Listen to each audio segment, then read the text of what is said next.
using an event. On event, you need a method. So let's go to products data and write one method. So public. Here I am writing same category changed.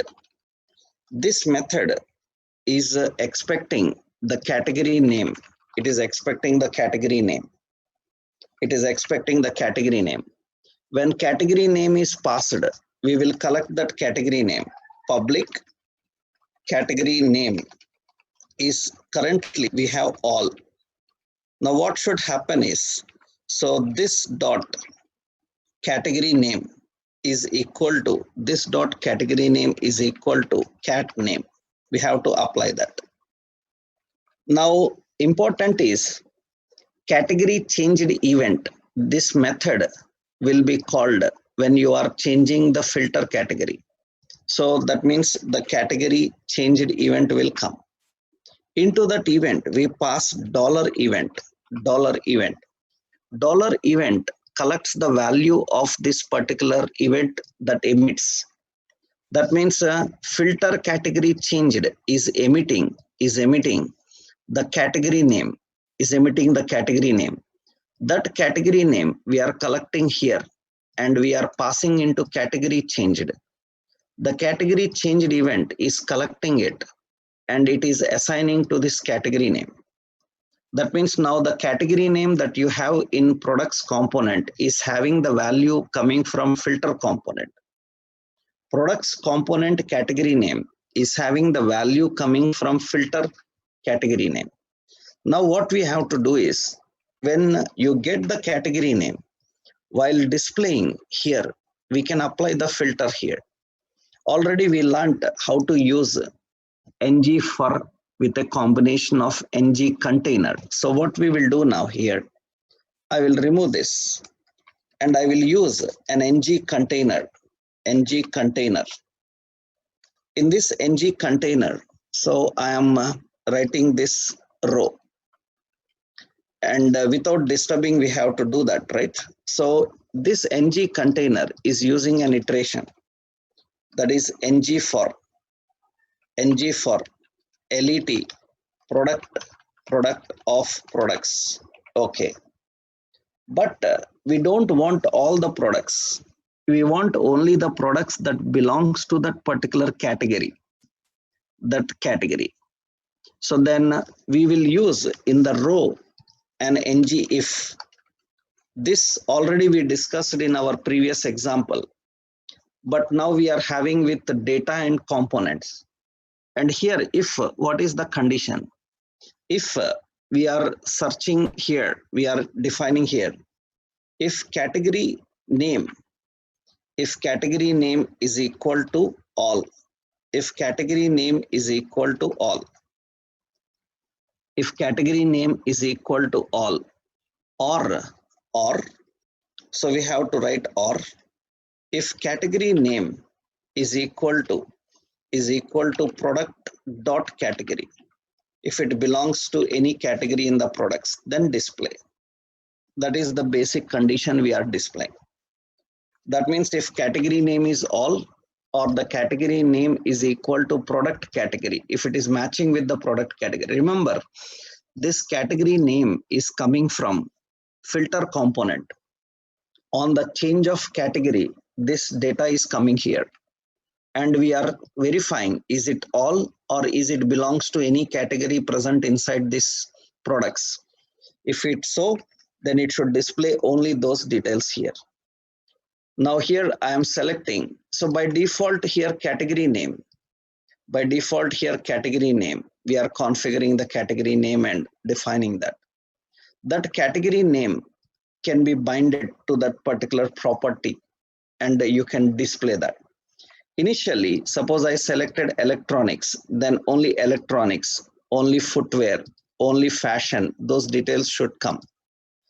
That means here the value is not passed here. That means in the filter component, these are the options. These options require value. This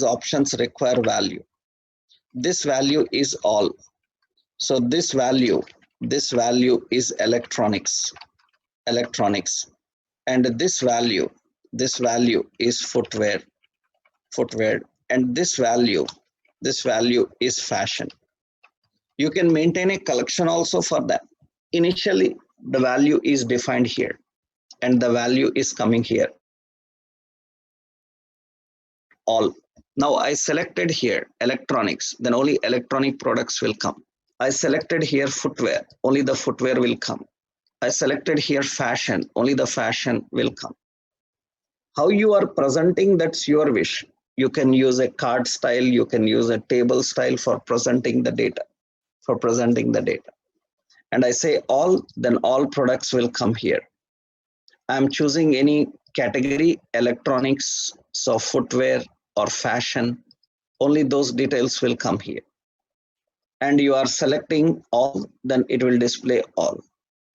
So the same type of concept we designed earlier, but at that time we designed everything in one component.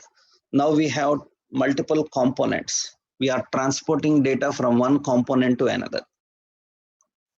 That means if any new product added, that will be updated here, and you selected this, then it will filter that details and display. So remember, you are changing the value in this drop down, and that value is passed into this parent component. The parent component is collecting. That means our component is having an event by its own, and that event of our component filter component is having an event. So filter component, this is the filter component, app filter. This app filter is having its own event, filter category change. And on that event, it is emitting the value, collecting the value. And here we have some properties, all count, electronics count. That means our component is having our own properties and events. And our own properties are, these are the properties that we are having, which are marked as input because they need to get the value. And we marked this as output because it has to emit the value. So how to create your own event? So by implementing this event emitter. So event emitter requires a method that should emit its value. By using the emit method, you can do that. This is the basic approach of how do we configure and use this, right? So it looks a little bit confusion in the beginning. So because if you followed our example of filtering and loops and conditions, then the same concept, only the point is transporting from one component to another component is additional. Rest of filtering related concept is same, already we done that. So this is very important to understand how the components work. So once try this. If you face any difficulty in this, I will explain this one more time. So with a different example, I will explain one more time so that you can understand it well, right? But you can easily understand if you are following our approach from the beginning of sorting, filtering, how we are managing, right? So if you face any difficulty, I will let you know. I will explain one more time how this entire process works, right? This example I will post now, you practice that, right? Then in the next session tomorrow, once we will check you are comfortable with this or not, then we can continue with another major concept, how the component cycle works. With that, we can finish the components, right? Tomorrow we'll continue with this point, okay? Right.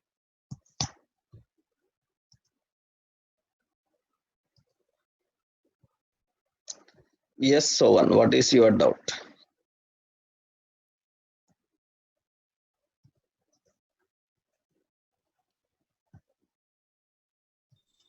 Yes, Sohan, what is your doubt?